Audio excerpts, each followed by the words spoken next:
Hey, as I said, my name's Brett James. Welcome to Zero Trust Guiding Principles. I wish I had as a CXO.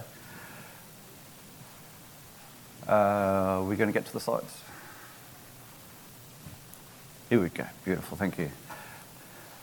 All right, a little bit about me first. I am from Zscaler, though I've only just started on the vendor side of things. It was about 2 years ago.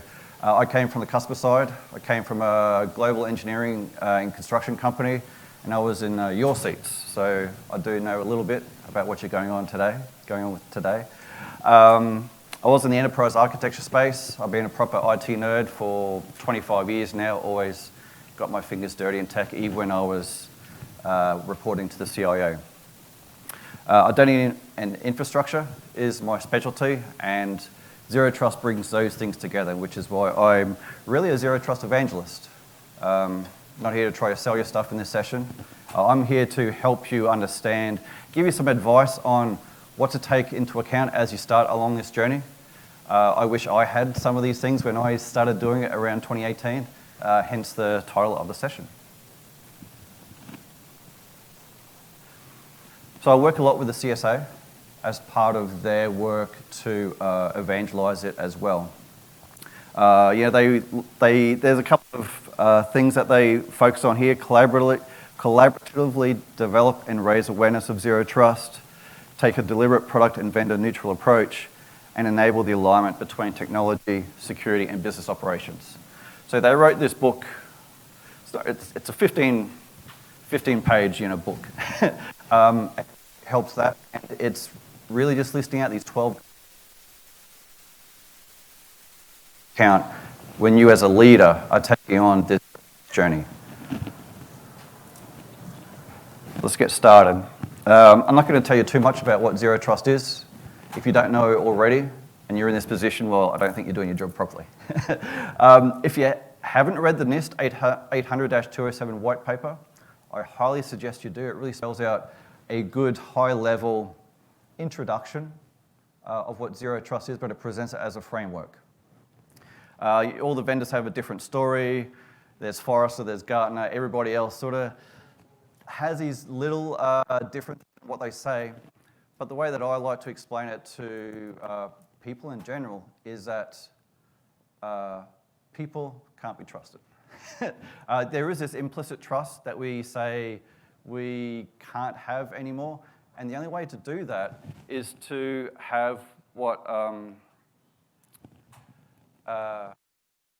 NIST calls a policy enforcement point in between the consumer and whatever is the destination.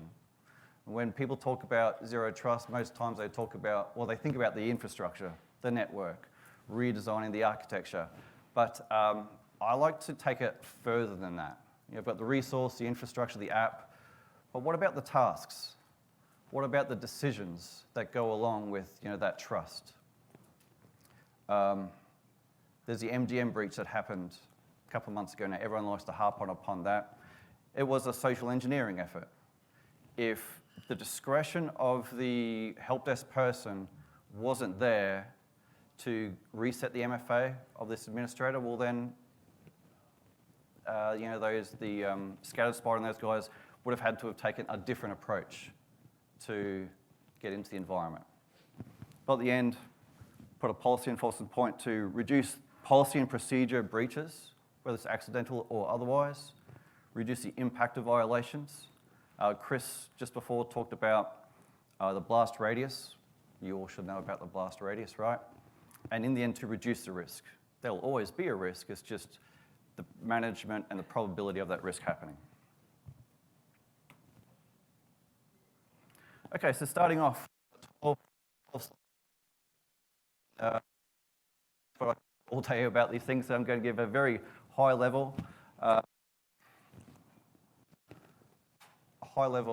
discussion about it. So begin with the end in mind. These are out of sync.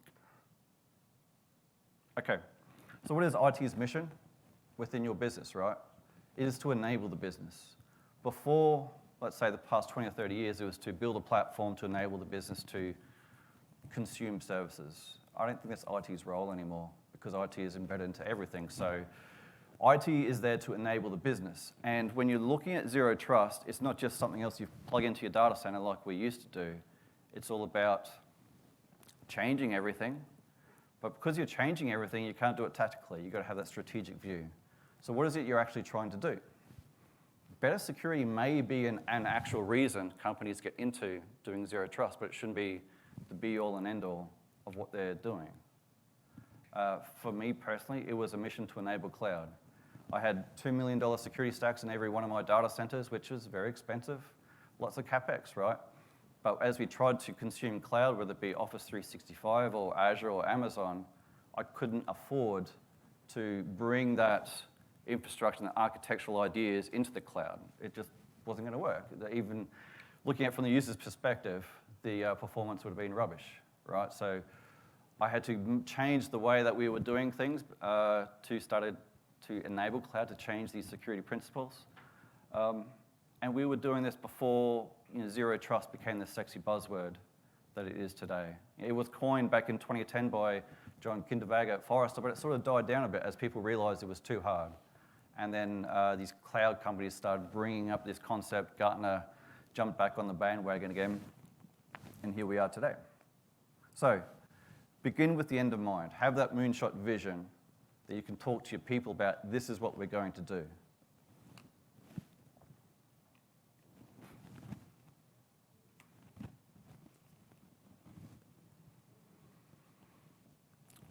Ensure the tone from the top. I think this is one of the most important ones, and one where our company failed, or our organization failed as we were going along this journey.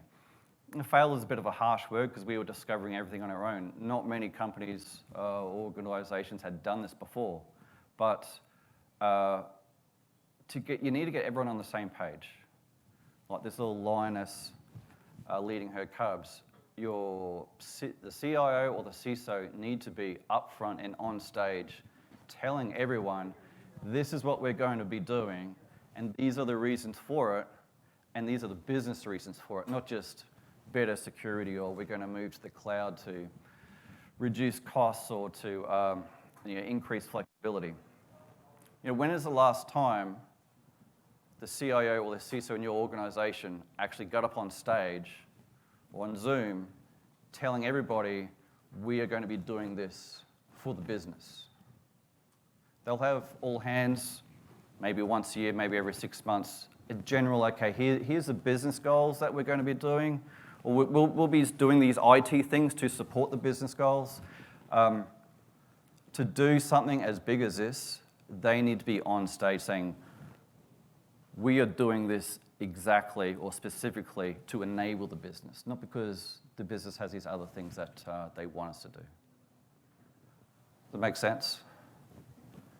Yeah, I really wish we'd done this. So I spent two years trying to convince our security teams to do this, right?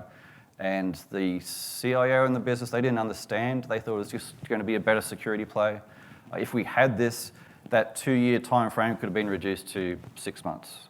And it's part of the reason why my job exists in Zscaler in the first place, is to help evangelize this message, help business leaders understand what this concept is. Still a zero trust culture. Just part and parcel with the last slide. Everyone has to be thinking about security, but where they haven't previously done that, like your developers, they've probably thought about secure code as they're developing. They might have had some tools on the side to help them out. But they've assumed they put their application on the network and that's it. They don't need to do anything else. That's the network guy's job, the security guy's job, or the client services people to connect the users to the application. These days, the developers need to take into account zero trust principles in terms of connectivity to the applications, because it's not good enough that if they don't do it otherwise. Today, ransomware challenges demand that they take a different approach. It has to be pervasive across the entire organization, like I said, not just a discrete department. And it's a multi-year journey. There'll be some IT pros out there doing this for the rest of their lives, converting from what they've done today, what they're doing today, till the end of their career, to when they retire, because zero trust, it's undoing everything we've done for the past 20 or 30 years. And it takes strong leadership to keep the business and the people interested in that change.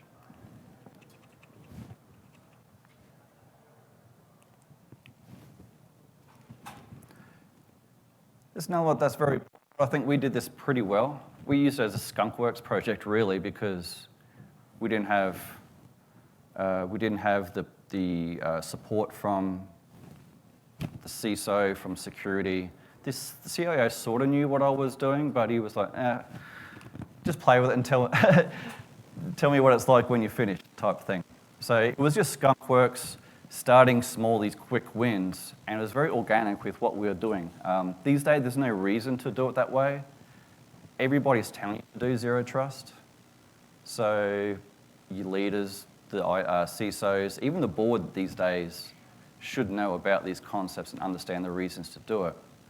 But still, you can't have this massive picture that you're going to organize everything around, because you're only going to trip yourself up.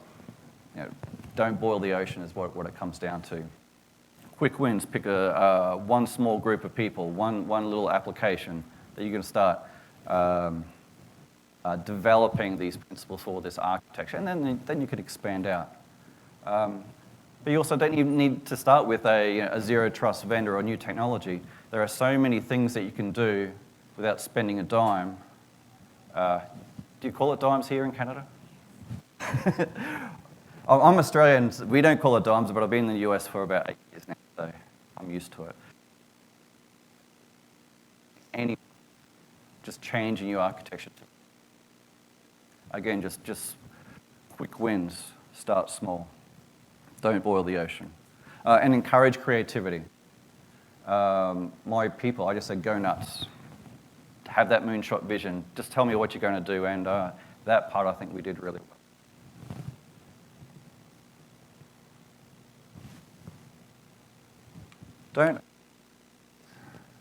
Again, this goes hand in hand with the previous slide. It's far too easy to forget at its core that it's just a collection of principles. Don't do it all at once. One of my big messages here is hybrid implementations will hurt you in the long run. What I say by that is our security team, we had all the different APT groups attacking us all the time. Same people that did Google and Lockheed Martin did us. We reacted very strongly to that. And they were very good at what they did. They would win black hat, that we were packet capturing everything. They would be able to decompile the binaries that we're pulling out of those things, sharing that stuff with the three-letter agencies. It was super cool stuff. But as we were moving into this new architecture, they still wanted to do a lot of this old stuff because it made them feel warm and fuzzy. They were used to doing it. They were comfortable. And they were very good at it. So trying to meet both those worlds together for us tripped it up. And I think just extended quite a while a lot of this process. You can't do it both at the same time. You need to, I'll take that back. You need to do it a little bit at the same time as you go through the process, but you need to be able to decommission or change the way you're doing things the old way in order to do zero trust properly. Let go of the past, yeah, throw out legacy. Okay. A really good example for this is help desk software that reaches out to the clients to do remote assistance. So your clients' PCs have to accept connections coming in. Well, that is not a zero trust way of doing things.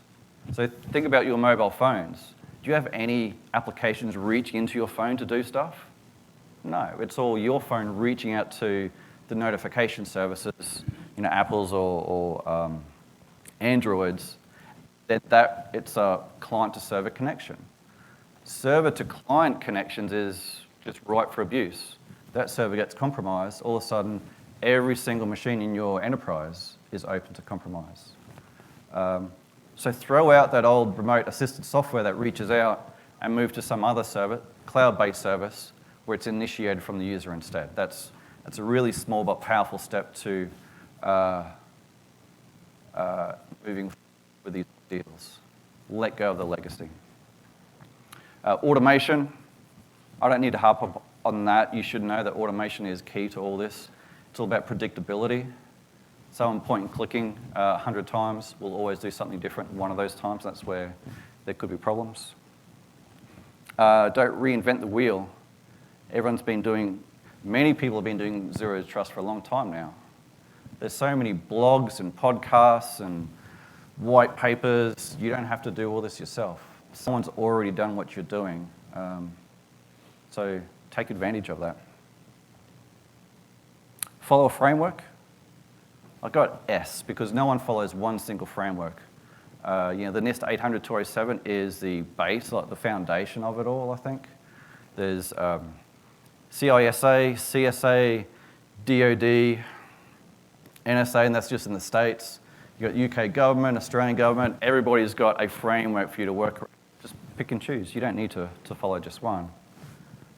And again, don't boil the ocean.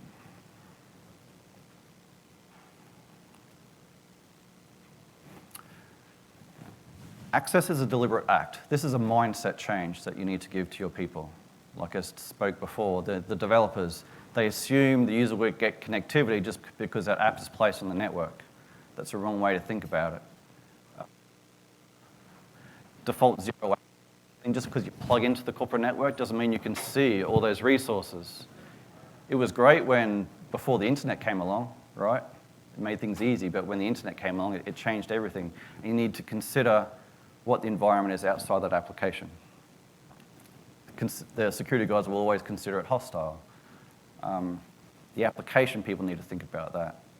The infrastructure people need to think about it. Even though it's their infrastructure, they need to consider it as hostile as well.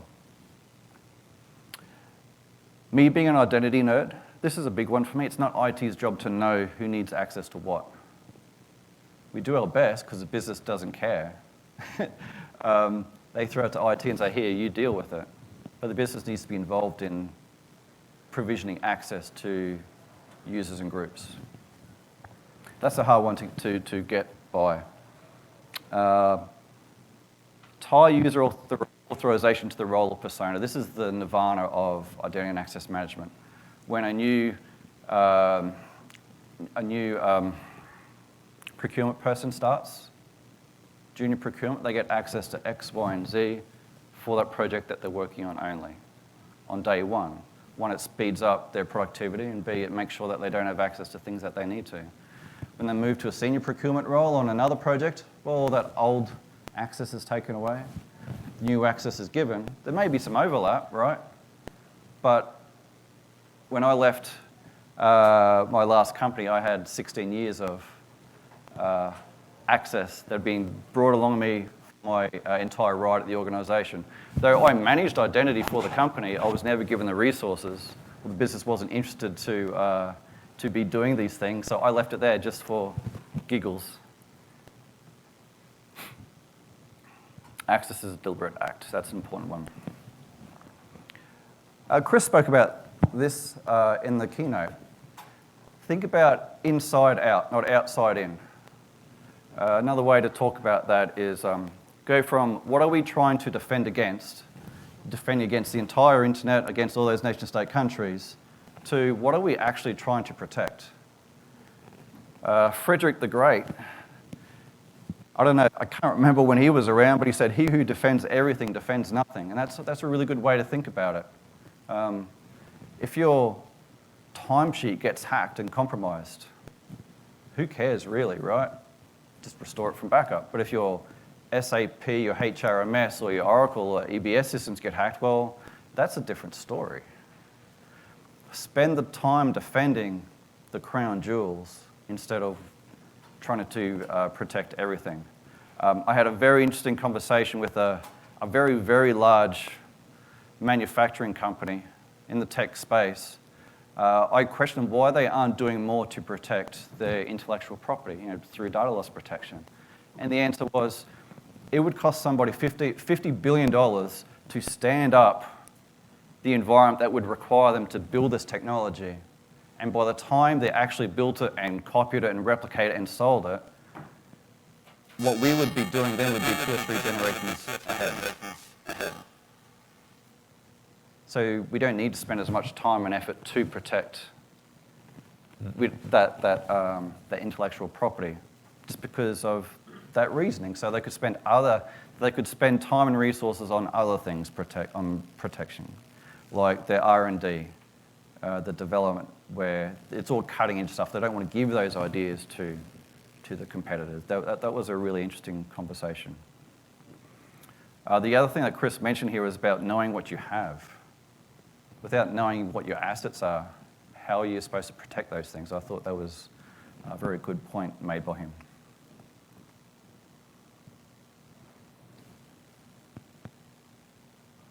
It also relates to the connectivity models, like I mentioned about your mobile phones.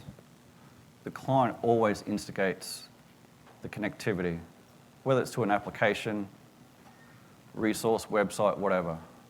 Never reach back to the client to start something up.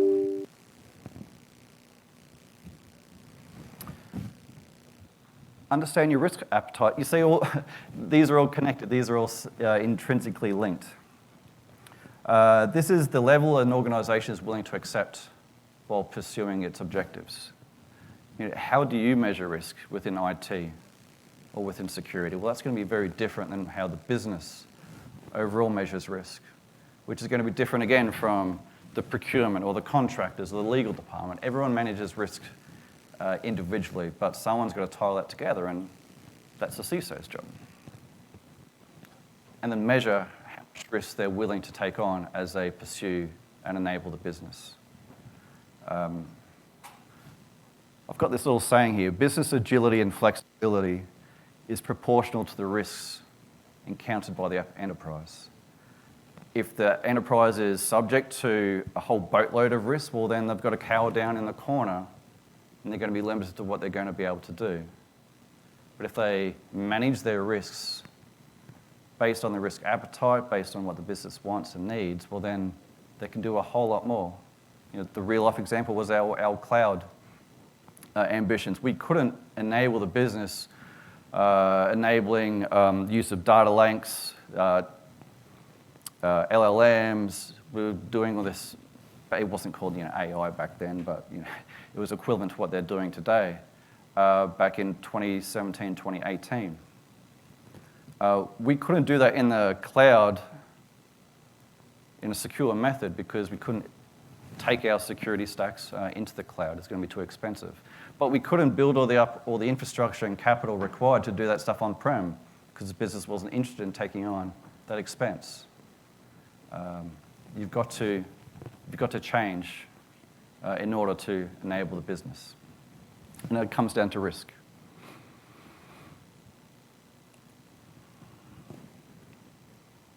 Chris mentioned this again. We've got a lot in common. Breaches do happen, but how big will the impact be? To me, when you're taking on security, it's all about predictability. When something happens, you want to know what is affected, and when it is affected, what is that blast radius? What other systems are going to be affected by it? With the old days of doing information security and architecture, when a machine on the network gets infected, it's able to reach most often 100% of the rest of the business. And that's why ransomware is such a problem these days. There was the Colonial Pipeline incident in the US a couple of years ago. Someone came in through VPN.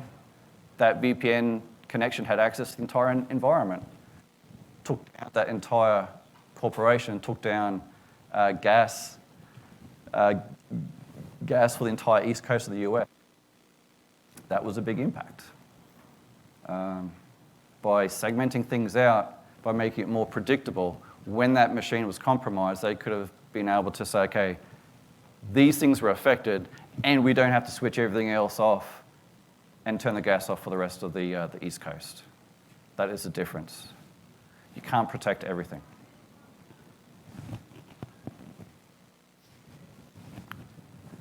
I've touched on a little bit on this before. Products are under priority. It's all about policies, procedures, and people.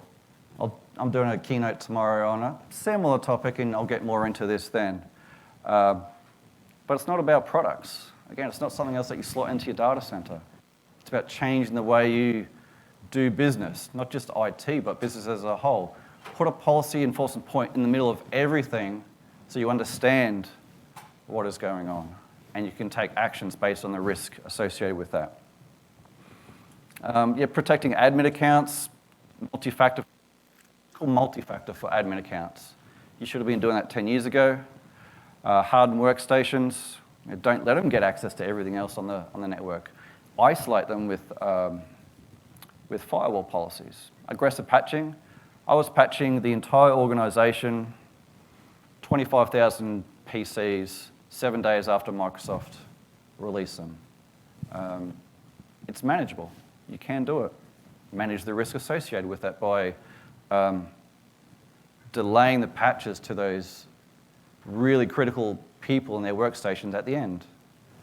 Patch the not so critical important people at the start on day 0 and manage that risk along the way. Managed device policy. This, I am surprised, very, very surprised that today still many organizations allow access to corporate applications on unmanaged devices. Devices that they do not know the posture, they do not know the health of them, they still let them connect to their corporate applications. It boggles me.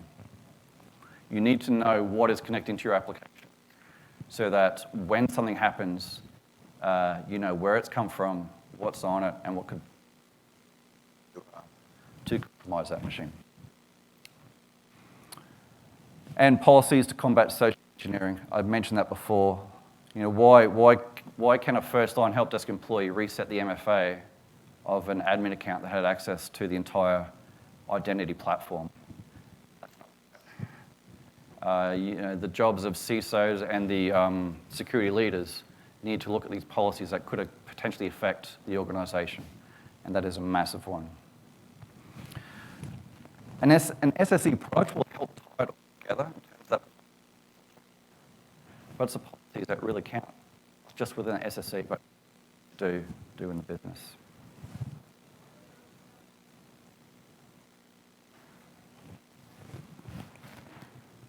And lastly, but not least, continuously monitor. You won't ever finish a zero trust journey. You might get close to it. It's always an improving journey. You might get to a point where you think you're comfortable. You've got that lateral movement risk within your environment reduced or removed. Everyone's operating on guest Wi-Fi, maybe like Starbucks or hotel. No one can affect everything else, but it's happening. New services. Well, what's the next ChatGPT that you've got to worry about? You've got to be able to react to that quickly. New threats, new bad actors. There's always new vulnerabilities. You've got to keep monitoring these things. You'll be working with new partners, new supply chains. New supply chain partners will have these new abilities to help enable the business. Well, you've got to be able to react, monitor that situation as well. Roles and responsibilities is a big one. Your network and your security people, their roles and their responsibilities will merge together. You've got to monitor your organization, monitor what they're doing. Without that monitoring, and Chris touched on this before, you're just not going to know what's going on. The unknown unknowns, you've got to take care of those. That is your biggest risk. So that's about it. You're probably not going to be able to write down this link. I can't go back here. But as leaders, this book is brilliant. I'm not being biased because I had a part of it. But do a search for Zero Trust Guiding Principles by the CSA. It's like 16 pages. It goes through a lot of those, or all of those 12 topics that I mentioned there, and it will help you on that journey as you're going through Zero Trust. Whether you've just started it or you're in the middle of it, and you want some reflection, you want to see how could I potentially do this better. It's a really good resource for that. Thank you very much.